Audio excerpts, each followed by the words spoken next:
Dahil sa pagpapatuloy na operasyon ng pulisya kontra iligal na droga, 3 individual ang naaresto sa ikinasang bypass operation ng pulisya sa Ozamis City. Tinutukan niya ni Patrolwoman Riza Sahonia.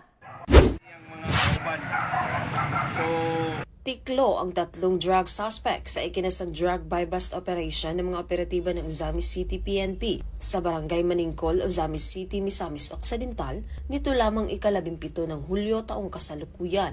Kinilala ni Police Lieutenant Colonel Harvey Abellanosa, officer in charge ng Ozamis City Police Station ng mga drug suspect na sina alias Ipoy, 37 taong gulang, alias Michael, 29 na taong gulang at alias Adam, 22 taong gulang, mga lalaki at mga residente ng nasabing lugar.